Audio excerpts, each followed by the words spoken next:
Orang-orang, terutama para cukong, para bandar, para investor politik, mereka kini melihat masa depan kampanye Anies ini suram. Makanya, mendukung Anies, menyumbang dana kampanye Anies, berinvestasi pada pencapresan Anies untuk sekarang ini, hal itu tampaknya adalah sebuah ide yang buruk. Anies Baswedan sudah kehabisan dana logistik untuk kampanye. Banyak masa yang pindah haluan dukung Ganjar dan Prabowo. Nasdem stres, Anies ngenes. Ditulis oleh tim redaksi jurnal, dikutip dari berbagai sumber.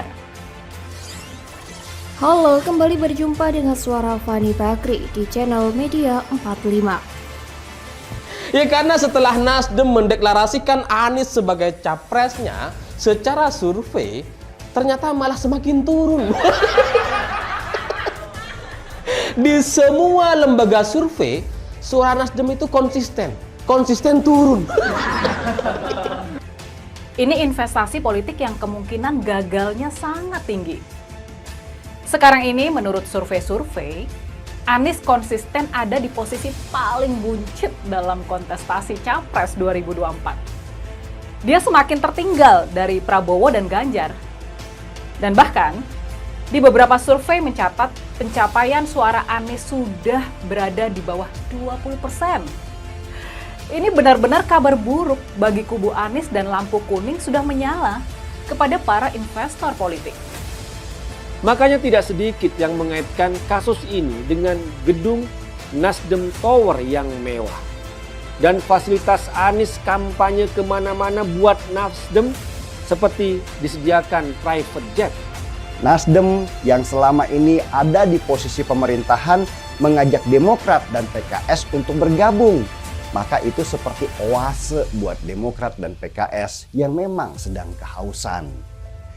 Meski sayangnya, Nasdem juga pinter.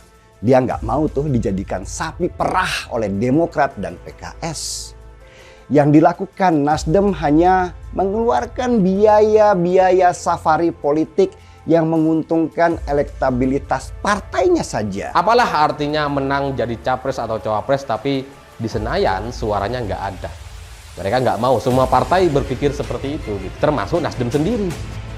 Tapi salah langkah yang dilakukan oleh Nasdem ini yang mendeklarasikan Anies secara terburu-buru itu kemudian nampaknya memang harus dibayar mahal dan kemudian masyarakat akan menghukumnya gitu ke depan tahun 2024 nanti. Atau malah kita bareng-bareng meyakini nih, Anies saat ini bisa jadi sedang belajar jadi budak oligarki itu. Nah, melihat Anies main presiden-presidenan, turun dari pesawat jet, lalu disalamin oleh juru parkir pesawat. Kelihatan happy banget. Ya kita tentu maklum ya, memang itu yang dicari Anies sejak dulu kayaknya sih. Menikmati suasana sebagai pejabat atau calon pejabat. Beda seperti kebanyakan para pelayan rakyat. Justru menikmati ketika membersamai rakyat, kerja buat rakyat, bukan buat oligarki. Bagian media sosial Cut Fitri menduga bakal capres koalisi perubahan untuk persatuan Anies Baswedan sudah kehabisan bahan bakar untuk kampanye, atau dengan kata lain dana logistik. Pasalnya Anies Baswedan belakangan tidak terlihat lagi melakukan kunjungan ke berbagai daerah dan tidak lagi menggunakan jet pribadi yang pernah dilakukan saat safari politik. Lebih lanjut, permasalahan Anies sudah kehabisan dana tentu terlihat melalui hasil surveinya yang kerap lebih rendah dari bakal capres PDIP Ganjar Pranowo dan Ketua Umum Partai Gerindra Prabowo Subianto. Berdasarkan survei terbaru yang dirilis indikator politik, elektabilitas Anies sudah turun menjadi di bawah 20%, sedangkan Ganjar dan Prabowo di atas 30%. Bukan hanya itu saja, pegiat media sosial Rini Budoyo juga mengungkapkan bahwa dana kampanye menjadi penyebab relawan berubah haluan dari bakal capres koalisi perubahan Anies Baswedan kepada Ketua Umum Partai Gerindra Prabowo Subianto. Rini mengatakan para investor politik berpikir ulang untuk memberikan dukungan kepada Anies Baswedan karena mantan Gubernur DKI Jakarta itu mempunyai elektabilitas rendah dalam sejumlah survei. Jika sudah begini, yang rugi tentu Surya Paloh dan Nasdem. Mereka tentu akan pusing, stres, dan gak bisa tidur nyenyak. para investor dana yang sudah dilobi untuk mendukung Anies malah berpindah haluan mendukung capres lain. Jika sebelumnya Anies naik pesawat jet pribadi saat kampanye ke daerah-daerah, maka setelah melihat hal yang seperti ini, Anies tidak lagi naik pesawat jet pribadi untuk kampanye. Jadi mungkin Anies akan naik odong-odong saja berikutnya kalau mau kampanye ke daerah-daerah ya. Atau naik delman agar hemat dan sekalian sebagai usaha mencitrakan diri sebagai orang yang merakyat.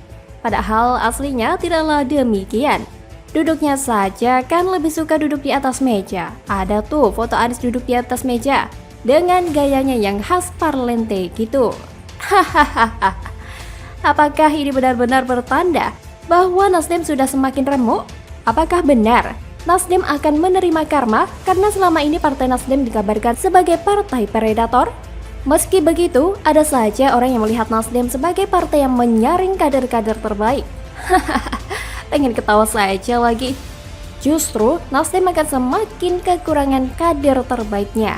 Karena orang-orang yang sudah keluar dari Nasdem adalah orang yang mungkin sudah tahu betul dan jeli melihat bahwa Nasdem ini adalah partai yang sudah tidak beres. Salah satu ketidakberesan Nasdem adalah mengangkat Anies Baswedan sebagai capres, padahal Anies bukan kader Nasdem. Nasdem memang semakin terpuruk. Anies yang diangkat Nasdem hanya membawa sial. Apalagi dulu Anies pernah bilang jika Prabowo maju nyapres maka ia tidak akan maju. Tetapi hal itu diingkarinya.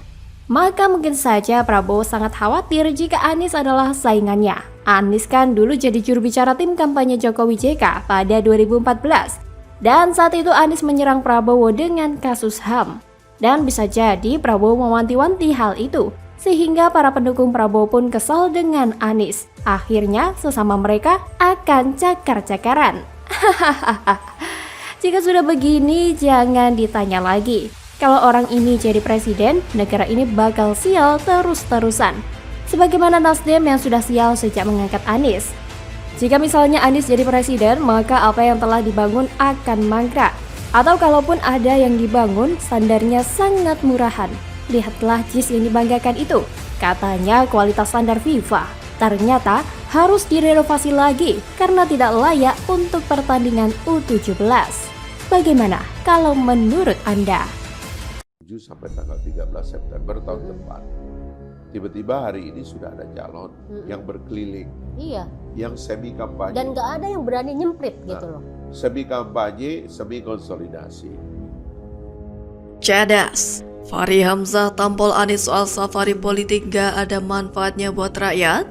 Nasdem salah langkah usung Anies. Elektabilitasnya pun anjlok parah. Ditulis oleh tim redaksi jurnal, dikutip dari berbagai sumber. Mengajak Demokrat dan PKS untuk bergabung, maka itu seperti oase buat Demokrat dan PKS yang memang sedang kehausan. Halo, kembali lagi dengan saya Nana Janiago di channel Media 45. Wakil Ketua Umum Partai Gelombang Rakyat Indonesia atau Gelora, Fahri Hamzah menyinggung mengenai deklarasi bakal calon presiden. Ia menyebutkan jika agenda tersebut penuh dengan drama. Disebutkan Fahri Hamzah, deklarasi bakal calon presiden telah dilakukan pada tahun lalu. Namun, pada saat ini masih belum pasti. Tapi saat ini sudah ada 3 orang yang dipastikan sebagai bakal calon presiden. Mereka adalah Ganjar Pranowo, Anies Baswedan, dan Prabowo Subianto. Dari ketiga capres itu, Fahri menyindir safari politik bakal calon presiden Anies Baswedan yang sejak pertama kali dideklarasikan pada 3 Oktober 2022. Ia pun menyindir Anies yang sudah lebih dari 8 bulan melakukan berbagai gerakan politik, tetapi tak ada manfaat yang diperoleh bagi masyarakat. Kegiatan itu, kata Fahri, seperti bertemu banyak pihak, mengumpulkan massa, sampai memunculkan drama politik namun hasilnya nihil. Memang safari politik Anies tidak memiliki efek apapun bagi masyarakat, karena Anies lebih mementingkan gagasan. Itu sebabnya dia pernah bilang jangan pernah meremehkan kekuatan kata-kata dan gagasan. Setiap orang yang punya gagasan harus punya narasi yang kuat agar dapat diikuti oleh orang lain. Sedangkan aksi itu nomor sekian. Yang penting gagasan dulu baru narasi. Itulah mengapa selama 5 tahun Anies tidak ngapa-ngapain. Kerjanya cuma bangun narasi seolah dia sudah kerja, padahal tidak kerja. Kerjanya hanya bikin gagasan tapi tidak ada hasilnya. Wajar saja kalau Jakarta tidak banyak melakukan pembangunan dalam 5 tahun terakhir, ternyata karena narasinya belum selesai disusun. Gagasan dan narasinya harus dibikin dulu, lalu didiskusikan, dievaluasi lagi, kemudian dirapatkan, diperbaiki lagi, dipelajari lagi lalu dibahas dalam rapat lagi, begitu seterusnya sampai lebaran kuda. Anies ini lebih pantas kalau jadi pembicara saja. Cukup dengan teori, tidak usah kerja. Modal mulut sudah cukup, jadi gubernur tapi modal cuap-cuap hasilnya ya acak-acakan. Itulah mengapa saat kampanye ia tak memberikan efek apapun bagi masyarakat. Selain itu, elektabilitas Anies juga kian merosot di bawah Ganjar Pranowo dan Prabowo Subianto. Hal ini tentu saja menjadikan nasib Partai Nasdem apes seusai mendeklarasikan Anies sebagai capres. Bahkan sejumlah kasus telah menimpa Partai Nasdem, seperti kader Nasdem yang mundur, Sekretaris Jenderal Nasdem Johnny G. Plate menjadi tersangka dugaan kasus korupsi, hingga elektabilitas Anies yang kian merosot di sejumlah lembaga survei. Tentu saja benar yang dikatakan oleh Fahri Hamzah, Anies tak memberikan efek apapun bagi masyarakat. Yang ada malah politik identitas yang selalu ditebarkan oleh Anies Baswedan dan kelompoknya tersebut. Kalaupun ditanya soal prestasi, Anies pasti akan bilang tidak punya cukup waktu untuk menceritakan semua prestasinya. Jadi silakan renungkan, apakah Indonesia mau dibangun atas dasar gagasan dan narasi yang tak memberikan manfaat bagi masyarakat? Apakah bisa negara jadi maju kalau aksi ada di nomor sekian? Rakyat mau disuguhi dengan mimpi dan mulut manis sampai kenyang. Yang penting rakyat dibuai dengan mimpi indah, negara mau gimana ya terserah. Ya, jangan remehkan kekuatan kata-kata, karena hal itu bisa mengibuli banyak orang. Jangan remehkan narasi, karena memang pada dasarnya sudah terbukti banyak yang tertipu oleh gambaran masa depan muluk dan tak masuk akal. Jadi kesimpulannya, jangan terlalu percaya dengan safari narasi yang dibuat Anies dan tim hurinya. Banyak manipulasi, banyak drama murahan, gak bermanfaat juga bagi masyarakat. Aslinya ini, Anies memang gak bisa kerja. Jadi, bagaimana menurut Anda?